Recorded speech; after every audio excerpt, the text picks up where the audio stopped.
A stat deep dive this week. It's not the deepest of dives. It's more of a stat scratch the surface because public holiday, it's just pushed content back a few days. Been chasing the tail ever since, and basically it's been a quick little run sheet. So, mate, but we do have some nuggets of gold in it, I think. First one, Clint Gutherson. Mate, just going through his numbers, so good this season. He's averaging about 74. But 12 of his 14 scores this season have been 57-plus points. Yep. His two poor scores have been against who I believe are the two best teams in the competition at the moment. The Rabbitohs, 25 points and 37 points against the Panthers.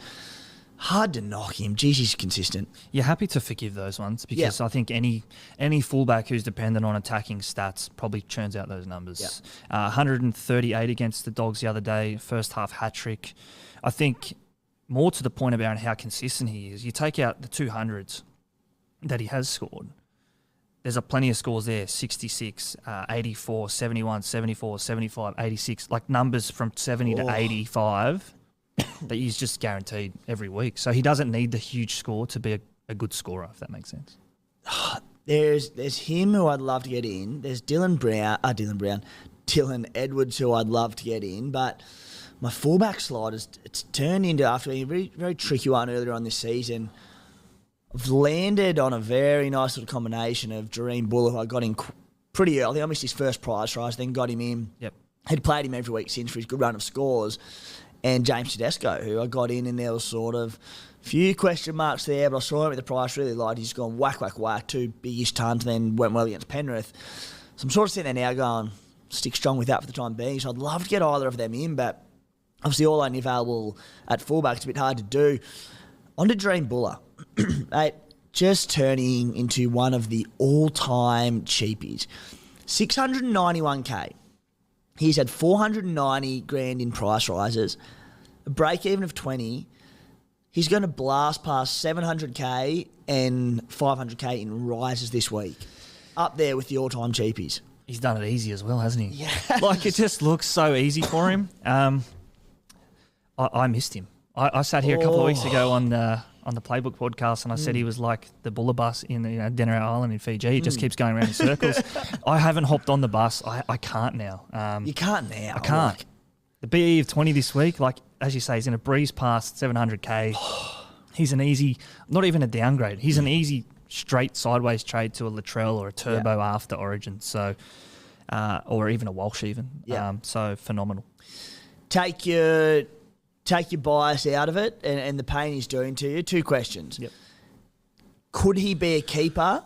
If not, when to cash out? With the Tigers playing around 16 and 19, but also the bye in the tricky round 17 next week. Who's to say he can't be a keeper? I'm not going to sit here and say he can't be. I just think the Tigers now without Appy, without Brooks the next couple of weeks, like that's going to perhaps impact him. We won't know until we see it. As I said, you're not really cashing out because you're going to go to another premium option there if you are moving sideways to one of those bigger Origin type players. So just hang on, keep riding this buller bus and jump off when the time's right. I am thinking just that round 19 coverage looks a little bit too hard to pass up. So I'm thinking a trade of Buller to one of these guns, be it Tommy Turbo, Latrell, whoever is Reece Walsh, whoever's knocking the house down post-Origin. Mm-hmm. I do think, as you said, with those key players out, you wonder how long the Tigers can keep it out for. At the same time, maybe you get to heap more ball in attack, in attacking positions because they're out. I don't know. I suspect not, but the beauty of it is we'll get a look at Buller without those key attacking weapons in the side this week, how he performs. He'll get another decent price rise plays this week. Next week could be a super, super good move to cash out. However, with the round 19 coverage, I just think you wait till after that. I can see myself possibly going to him round 21. The Bunnies have the bye round 20, so to Latrell. Anyway. Plan ahead is the message there. Yeah, plan ahead. Always plan ahead. Tino Fa'asuamaleaui. Speaking of ones that I had looked at throughout the year, but as I said, I've said time and time again, front row's not a position I pay up for. 6-round average of 63 in base stats. Yeah, you'd take that even as his final output. With nothing else, 63, you'd take that. Scores tries though as well, doesn't he? So that number, that average, what is it now? I think it's 75. Yeah. I actually bought him last week, Tino. Considering Origin, like wow, good play. It was because I know coming out of Origin, hopefully he backs up this week. If he doesn't, it's not the end of the world. I've got Tohu, I've got Tarpany there that I can make work. But how can I not be with someone like Tina? Good God. 108, 103, 93. He's passed 3 scores. Yeah, I do think it's a bold purchase. I mean, it's paid off because you've got 93, only because if he plays good minutes in Origin, does he play fewer minutes for the Titans? The thing is, the Titans play the Sunday game after Origin 2 and 3, so that bodes very well for him. Like, I believe they have the 3-day backup after Origin 1, and he still played good minutes. So with the extra day, Titans needing to win, there's no reason why he doesn't. The thing for me as well is I've got him. I'm not going to get rid of him. So I bought him at 760K. He's now 810K. Yep. The price is now relevant. If he plays 50 minutes, he's probably going to score 50 points for the Titans. So, you take that at front row. You take that as your last reserve at 2RF. So I'm happy to have him even if the minutes drop. Yeah. No, really great play there. And for someone like myself who doesn't own, when he's now at 813K, if he does stick around that or, bags a few more tries, continues to go up, you're sitting there going, I'm going to pay 850 or 800 for a front rower. Yeah. And like Tapani 2.0 last year where he just kept churning out big scores and you didn't want to pay it for him, but he hurt you. So, that's a great play. Moving on to Matty Burton. Probably the one that's been lost in all this chat of Mitch Moses, Nicho Hines, all these, Jerome Hughes to a less degree at his price. But Matty Burton missed Origin selection. He's rocking a 5-round average of 81, 3-round average of 84. Look, I understand that Nicho is probably the priority option for anyone out there, but let's say people that already have Nicho or they've got 2 halfback spots to fill. Matty Burton? I don't know. There's just something about Burton. I know those numbers there are great. 81 at 5-round average. Like, it's hard to knock.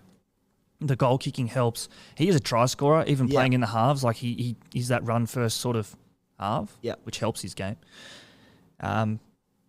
Is there just a bit of a stench around the Dogs? Like, you don't know what you're going to get in any week. It could be an 80 from Burton or it could be that 18, that we saw in round 1. I think so, mate. I'm not that keen.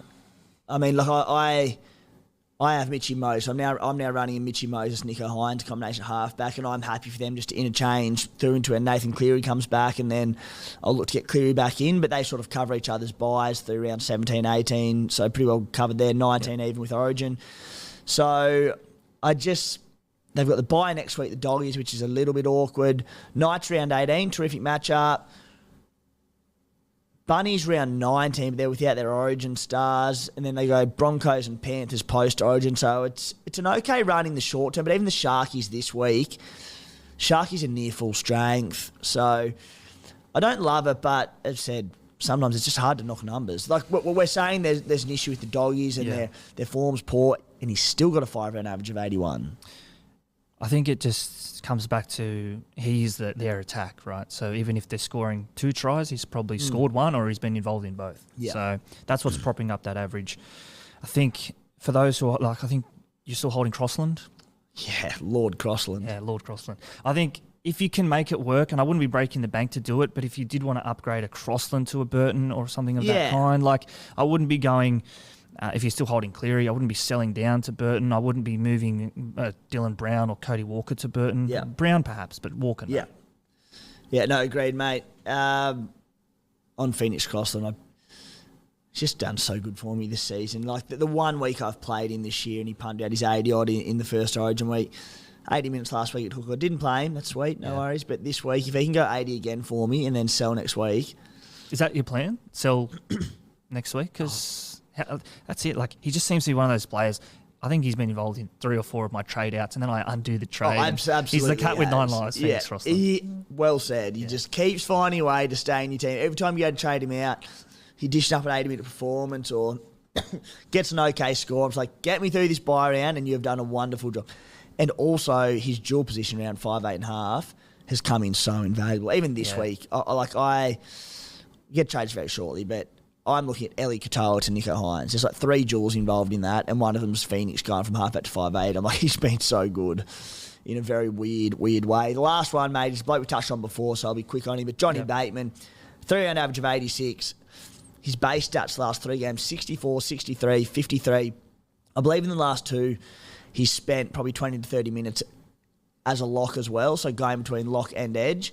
It might have been more than that time than that at lock on the weekend. Just good numbers for Blake that we know has a bit of attacking upside. I love it. I think getting him in the middle of the field, it's probably what they've needed. The Tigers, a bit more starch, and I don't think that's a coincidence that the Tigers are playing better because he's playing better, or that they are improving as he improves. Just a couple more numbers here for you on Bateman. So the last 3 games he's played without tries, a 53, a 59, and a 68. So for me, that's the perfect last reserve at 2RF around some of those other names, Hopgood, Tino, Tohu, Tapane. He just slots in there nicely. You can play him on weeks when those other guys have buys. Yeah, awesome options. Like that 18 buy, right? Hopgood's not going to be there. Bateman's probably the perfect guy to come in. Yeah, rate it. Few questions, mate. First one from Daniel Tracy. And he says, when's it time to start culling mid-ranges or fatten cash cows to guns and nuffs as we will have to build bank? Now, I think it's a bit of a general question early on. The point that I wanted to get to, though, was nuffs. And it really interests me talking to Supercoach experts out there and getting their thoughts around nuffs because everyone has a different attitude towards them. And they can be so vastly different. I'm strongly in the corner of I don't like them really at all. Maybe around that last major buy-in where you're looking for an extra number and you're looking for a dual position and to get a bank of cash to use post-origin to get guns back into your team. Maybe one of them there I can get around. But we look at last week where we lost Dylan Brown, Dave Fafita, Nathan Cleary, Cody Walker, Jack DeBellin, Billy Smith, Zach Hosking. Depth becomes key. And just like that was middle of the year. So I'm not a big nuff man. Where do you sit on them? Sorry, and when we talk about nuffs to anyone, general listeners out there, it's essentially these bottom dollar guys that are around 200K who you can bring into your team, get a big bank of cash. You might get them for a week, like someone like Tom Jenkins might be a good example for Penrith, who, barring injuries, he's probably not going to play again this year after this week, but he'll give you an extra number, say this week, earn you that cash, and you can just sit there for the rest of the season. Where do you sit? In the pure sense of enough, like they play 1 week and never to be seen again. Yeah. Like the genuine enough. I think if you're doing that, I personally wouldn't be trading someone in who I then intend to trade out again. So, for example, like a couple of weeks back, I got in Blake Wilson of the Dogs. He played that week. It allowed me to get in... who was it? It could have been Tohu Harris, I think. So it sort of was like one of those 2-for-1s. They play that week. They're a number in a bye week. I was hoping that they'd be here this week. Blake Wilson, that is. He's not. So, look, it's risk versus reward. If it's to prop up the cash to get a gun that you're not going to trade out again, I don't hate it. But if it's, you're clamouring for a number that may not be there in 2 or 3 weeks' time, that's where I don't like it. Yeah. Especially this season where there's a bye every round, like it makes it tricky. Yeah. And on top of the 3 major bye rounds, there's 3 minor bye rounds. Like, I just think if you're going to do it, I'd be waiting till round 19 for an extra number. Yep. And if not, then like even after that 3rd minor bye round in round 20. So yeah, not for me. But look, I can see why people do it. But geez, far out. There's just so many reasons people can be ruled out of games these days. And yeah. I think someone like, take you back a few more weeks, when I got in Val Tafade. So he'd had that 90 against the Sharks. I was of the belief that if he never played again, I didn't really care. Yeah. Because I was happy to sort of finish with him there, bottom dollar cheapie at centre wing. It allowed me to make moves elsewhere. He looks like he's come back into some relevance. He scored a 40 last week. He's made some cash. But, yeah, just be prepared for them not to be there is what I'll say. Yeah.